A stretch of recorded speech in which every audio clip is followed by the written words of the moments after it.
Welcome to the Outdoor Biz Podcast, your home for inspiring conversations with outdoor insiders. Each week, author, speaker, adventurer, and outdoor industry veteran Rick Saez talks in depth with iconic brand founders, sales and marketing pros, product designers, and industry rising stars. Listen in when Rick's guests offer actionable advice to land your ideal industry gig and grow your outdoor career. Catch us again when the conversation shifts to the hottest outdoor products, destinations, and the latest industry insights. And now, here's Rick. Welcome to episode 314 of the Outdoor Biz Podcast. I'm thrilled to speak with Dakota partner and Chief Brand Officer Rob Rosenblum today. The independent explorer spirit is what sparked Dkota Grizzly's passion to produce the heartland's most premium and durable apparel. Rob and I talk about their products, commitment to retailers, and more in this wide-ranging conversation. Hey, Rob, welcome to the show. Thank you. It's great to be with you. Yeah, great to talk with you, too. So you're out in the Midwest. How's the weather out there these days? Is fall popping, fall colors? Fall's popping. It's been moderate lately, but you can always count on after Halloween that it's going to really start changing, and we're going to get our first big shot of cold weather here soon. Nice. Awesome. Yeah, we had our first cold day here in Bishop a couple days ago. A little snow. Mammoth Mountain's happy. They got some skiing going on, so everything's happening here. Yeah. So let's start with how you were introduced to the outdoors. How'd that come about? When my family was a camping family, they really enjoyed it. Other couples turned them on to it, and it was a great economical way to get away with the kids. Right. And we had a sedan. We called it sedan camping. So we just took a Chevy Impala and popped one of the old style camping cargo top carriers on there. We had one of these big old octagonal canvas. Half of your listeners don't remember them, but yeah, they were right. You and I know them the well, though. Pole. Right. They were heavy. Yeah. And they stunk to high heaven if they got wet, and you had to set them up again to dry if you got caught in the rain or you didn't have a fly on it. Yeah. And they always had that musty smell to them. Always. I can still smell it, and they were heavy as hell too. Yeah, so, that's funny. But that's how we started. It slept the whole family. A Chevy Impala. My dad had a 64 Impala. We didn't camp out of it, but we towed a trailer behind it, I think. Then we got a wagon, cool ones with the disappearing tailgates, and we towed a StarCraft pop-up camper. So we got tired of sleeping on the ground, and we took that next step, and we hauled that thing around to one of our first big trips. Was a 3-week trip out west. The first time I saw the Rockies, and I was just enthralled with that. We did the whole Colorado, Grand Canyon, Arizona thing, and that was awesome. And then we did some other ones. So that love of being outside and enjoying especially the Western U.S. Came from that trip. Yeah, very cool. Yeah, from that being young. Mm-hmm. We had a similar upbringing. So where does your inspiration for entrepreneurship come? Yeah, I've always been entrepreneurial as a kid. I had different jobs or created different things to do, different little businesses. But when I got this business long before it was even Dakota, we were one of the largest men's and boys outerwear manufacturers in the United States. Okay. By the time I got into the business, was already 40-something years old, and we needed to change. So I had to create change within the structure of the business. So I think I called it intrapreneuring, actually. Gotcha. Okay. That's a good one.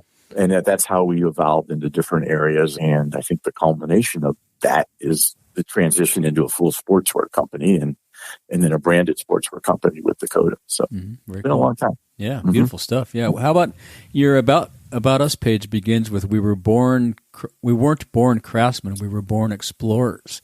Tell us about that, and how and what did you explore? Obviously, the family camping inspired that too. St. Louis is one of the things we're known for is the Gateway Arch, which is the nickname, but it's really the Jefferson National Expansion Memorial, commemorating the Louisiana Purchase.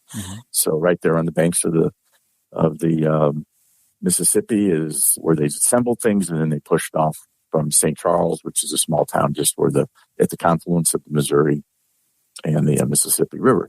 So yes, we reached into that heritage of the city and just thought hard about our connection to that and what it's like just to be a Midwesterner. We brought when I tell you more about the brand later, it started on the West Coast, but we had to bring it here. Gotcha. And those were the things that were meaningful to us. And we just thought 200 years ago, craftsmanship was linked to survival. Right. When you if you were an explorer, you had to be a craftsman. They had to have needle skills to make their clothing and their moccasins and repair things, leather skills to maintain saddles, hunters, cooks, medics, navigators, authors, and veterinarians. Right. That's what Lewis and Clark wore. So we took that inspiration. I love that. That's a great ethos to follow. Hardy Midwest. They were the first hardy Midwesterners. Yeah, that's very cool. Yeah, that's a great. You're right. You had to do it all. They had to do it all, and that's really what this country. That's really what this country's about. They really had to do that to explore.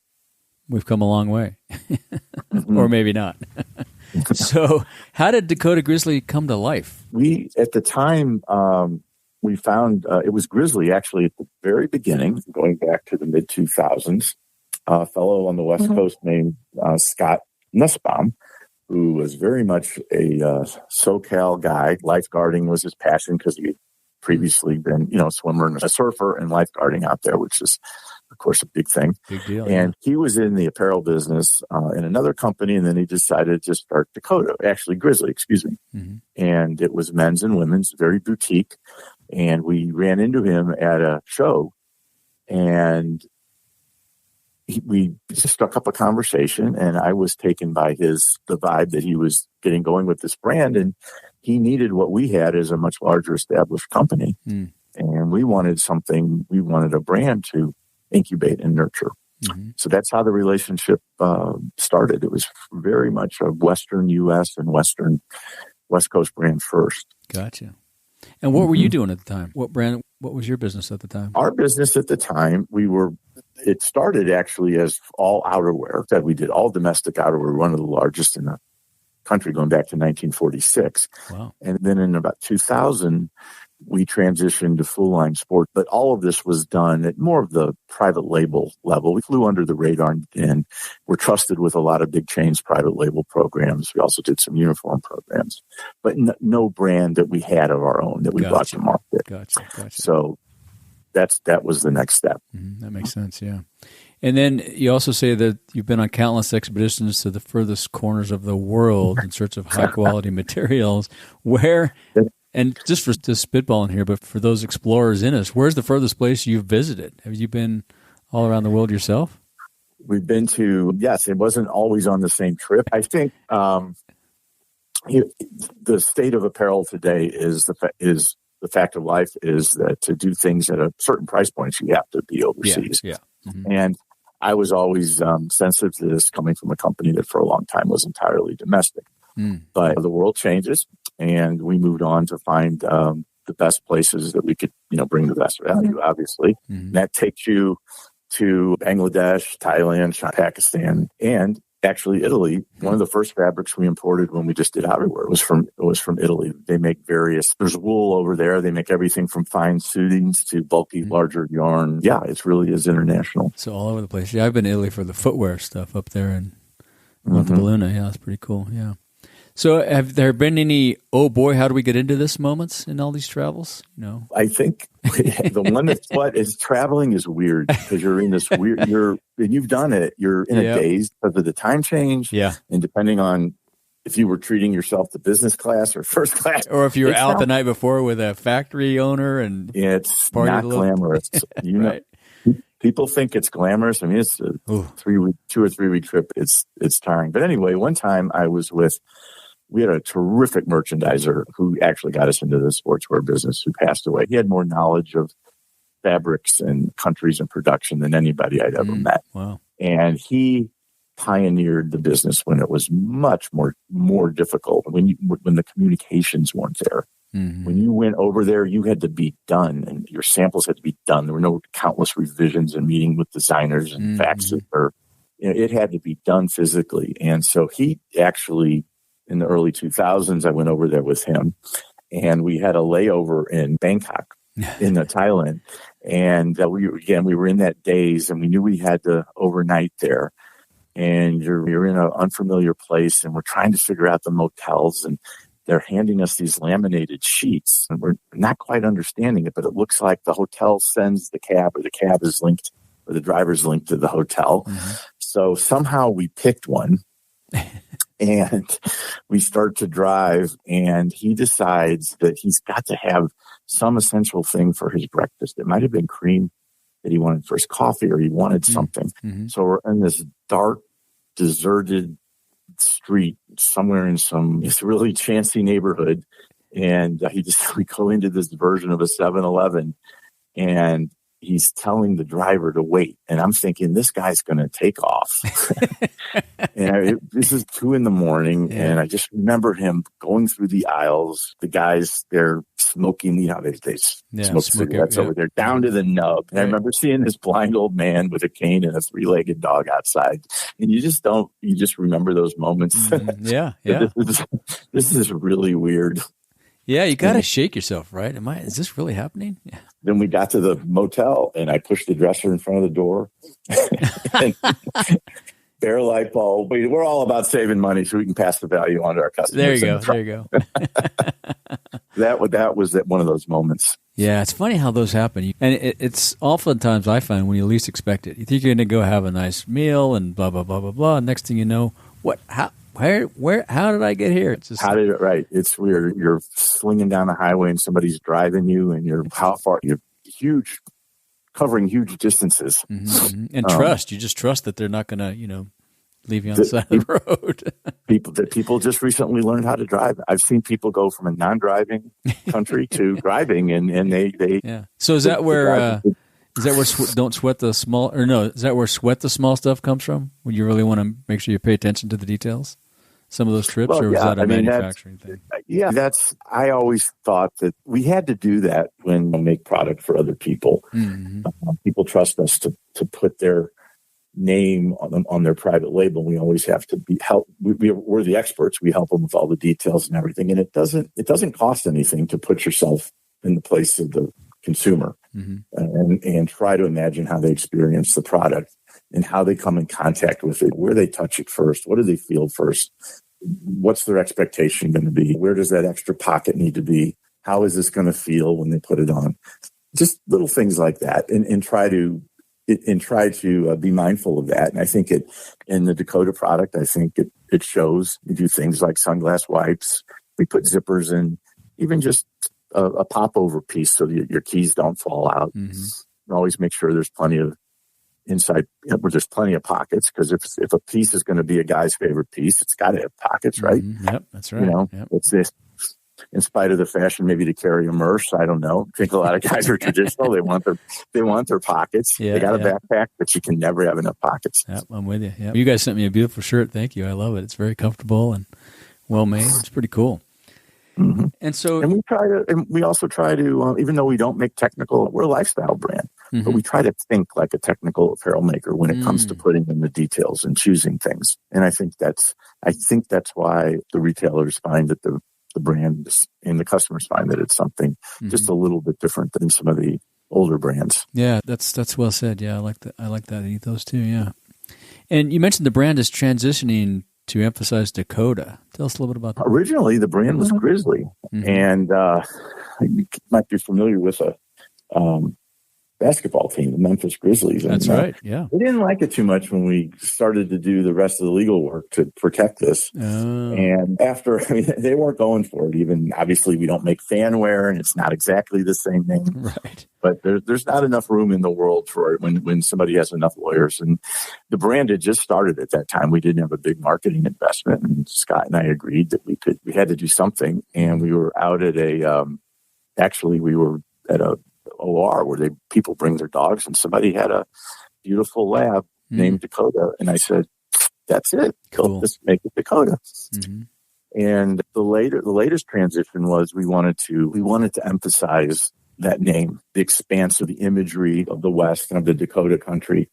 We then decided to transition the name to Dakota, and just to have the imagery of the West and the expansiveness that name evokes, and we wanted to make it ours uniquely. People had gotten to love the brand and just call it by a shorthand. Mm-hmm. They would just say Dakota. Mm-hmm.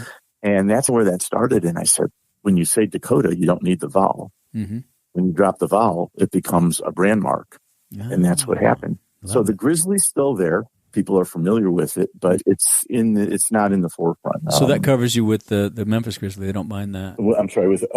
No. If you just put a secondary word, yeah. They aren't going to go for they aren't going to go for just Grizzly, and it worked out very nicely. The whole thing, the transition happened awkwardly during COVID, like everything else was awkward, but we really like the way it looks. And I think, again, that's what our customers know. They call us by our first name. Yeah. We like to say. Well, that makes great sense. Dakota.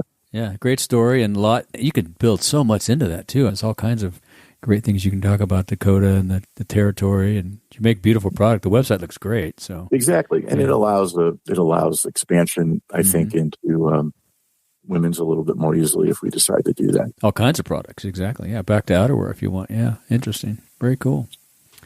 Congratulations on that. That's got to be exciting to move forward with that project. It was exciting to bring that to bear. We really like we think it elevates the brand too. Yeah. So there's a lot of bear that's out there. Yeah, exactly. There's a lot of bear imagery. Right. Exactly. We're going to take a little break and give some love to our sponsor. I've heard from some of you photographers out there that you've always wanted to sell your photos online. SmugMug makes it easy. With a few clicks, you can start selling prints and digital downloads right away. They handle everything from billing to shipping and work with some of the best labs in the world. RickSayesPhotography.com has been with SmugMug for over 20 years, and they've handled every transaction flawlessly. Go to ricksayes.com/sellphotos and try it for free. To set up your account today, go to ricksayes.com/sellphotos. Now back to the show. Let's shift gears a little bit. Talk about what outdoor activities do you participate in these days? I've always been a runner, not as much lately, but that was my big personal pastime. Like marathons and stuff, that kind of running?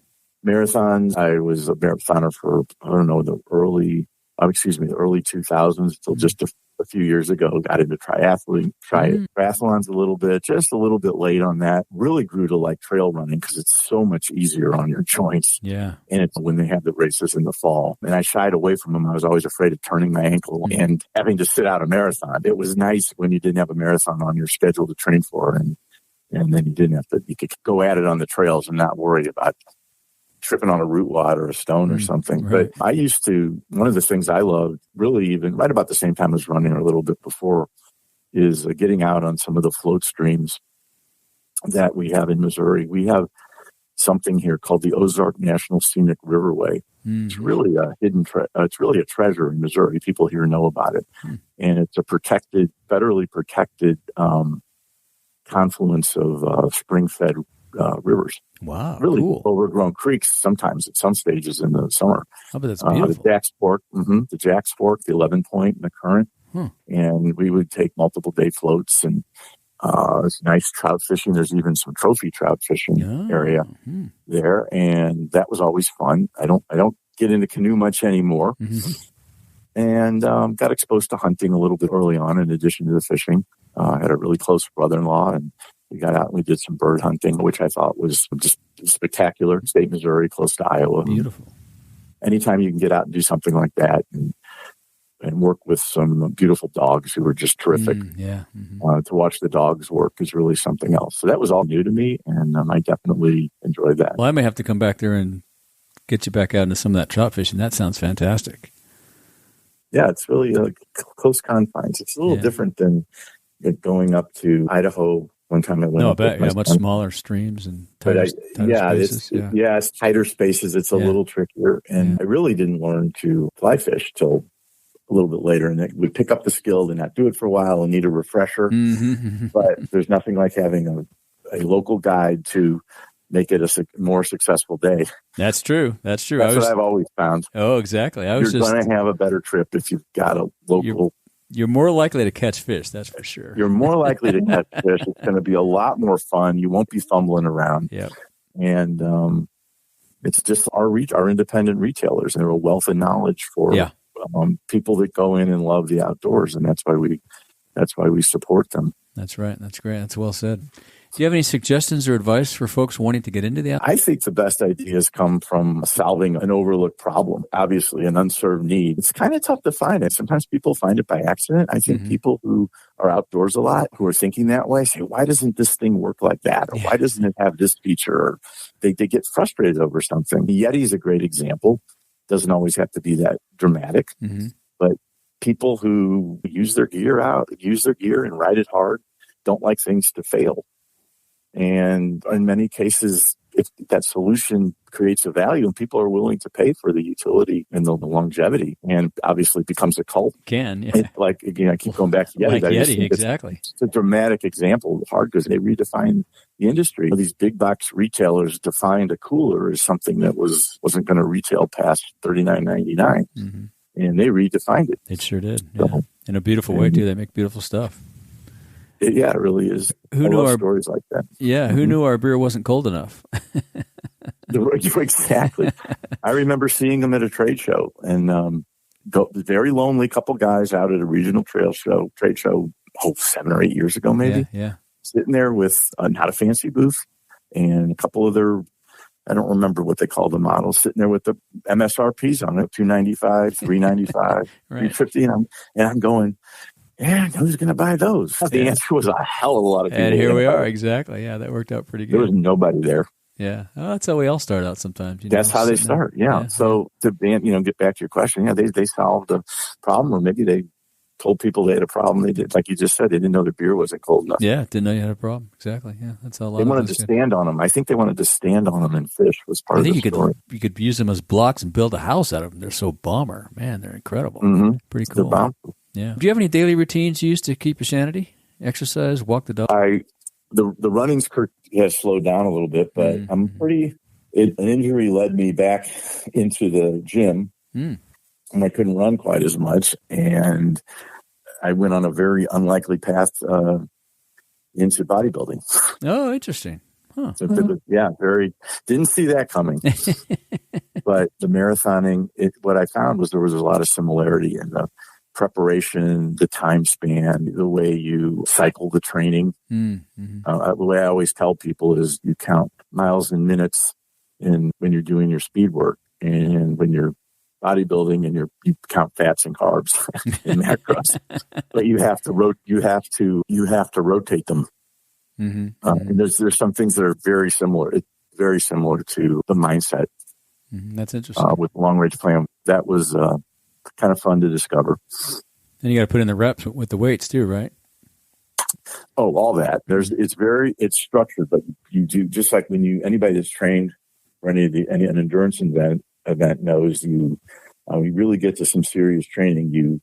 Weeks that you have big mileage, you do less speed work. And then when you do more speed work, you do less mileage. Sometimes you cycle a little bit. You cycle those two type of energy systems that you have to develop in your muscles and everything.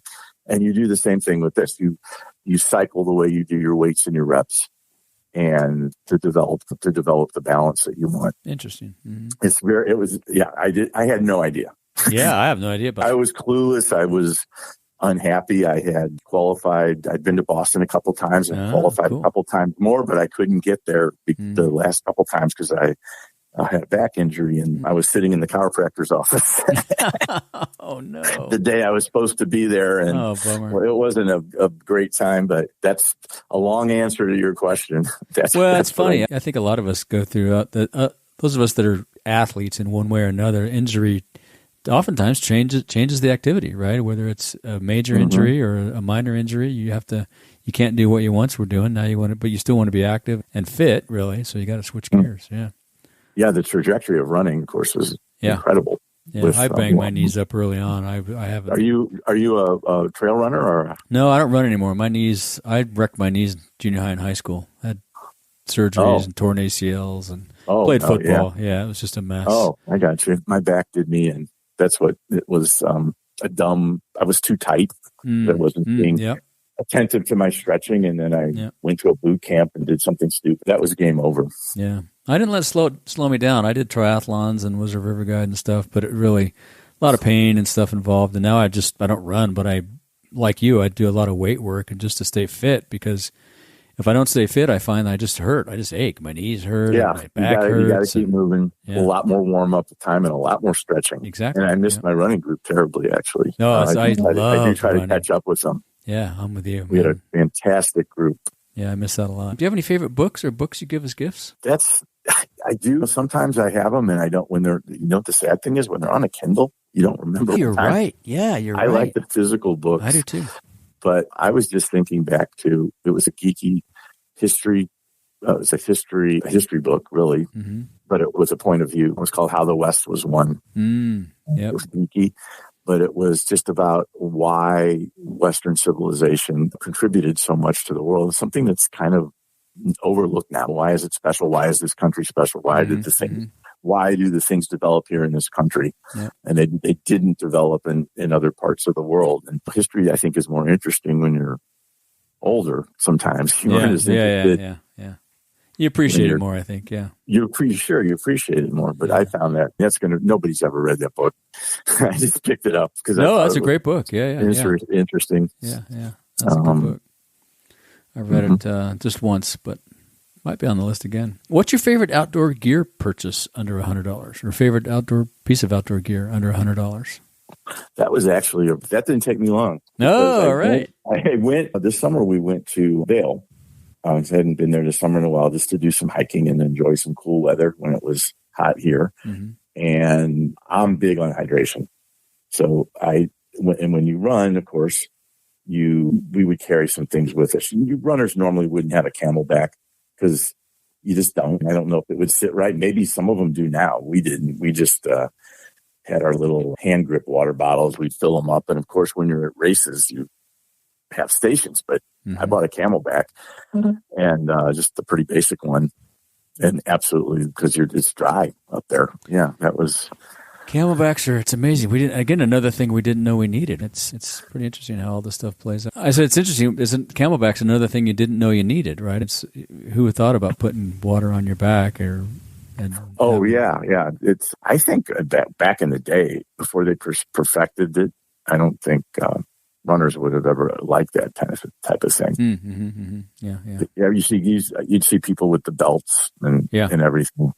That's pretty interesting. Yeah. As we go to wrap here, is there anything else you'd like to ask or say to our audience? I definitely hope that, first of all, that everybody's safe and healthy and able to get back outdoors in whatever part of the country that they're in and get their lives back to normal.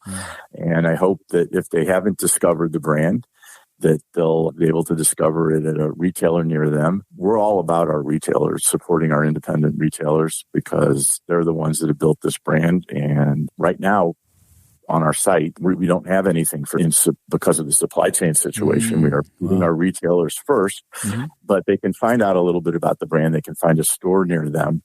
And maybe in December, we might have a few things up, but to tell you the truth, the retailers they're number one and they're blowing it out. So it'll probably just be available at retail this year for the first time in a few years. Awesome. Good for you. And where can people, so you guys are at DakotaGrizzly.com. That's the site. Yes, where it's still the regular spelling, the original brand. We'll put a link to that in the show notes for sure. And how can people follow up with you if they want to reach out to you? They can follow me at Rob, at my email address, which is should I read it to you? Sure. Yeah. Okay. R Rosenblum, Rosenblum, okay, at our parent company's name, cmcbrands.com. Cool. Okay, perfect. We'll link to that in the show notes too. People can find it that way. Awesome. Rob, it's been great talking to you and learning about Dakota. I learned a bunch today. I didn't know all those things about the brand. I'm going to be sure and follow you guys and get a couple more shirts. It's beautiful stuff. What's your hometown? Bishop, California. Bishop, okay. I should have gone on there and looked up first to see who was closest to you. I'll have to look. We have a couple great retailers here in town. The one that would probably carry your stuff is, I'm drawing a blank on their name, Eastside Sports. They've been around here for years, and there's probably a shop up in Mammoth, the Ski Town Mammoth. I'm sure you have a dealer up there, so I'll look around. Yeah, cool. Thanks, Rob. I look forward to seeing you at the next trade show. I really appreciate this, and I hope to get to see you again out somewhere at one of the shows. Yep, it'll happen. Thank you. Thank you for joining us on another episode of the Outdoor Biz Podcast. Be sure to visit our website, theoutdoorbizpodcast.com, where you'll find show notes with links to everything we talked about and more. Subscribe to the show on Apple Podcasts, Spotify, or wherever you get your podcasts so you'll never miss an episode. And while you're at it, if you found value in this show, we'd appreciate a rating on iTunes. Or spread the word and tell a friend about the show. That would really help us out too. Be sure to tune in every week. And thanks again for listening to the Outdoor Biz Podcast with Rick Saez.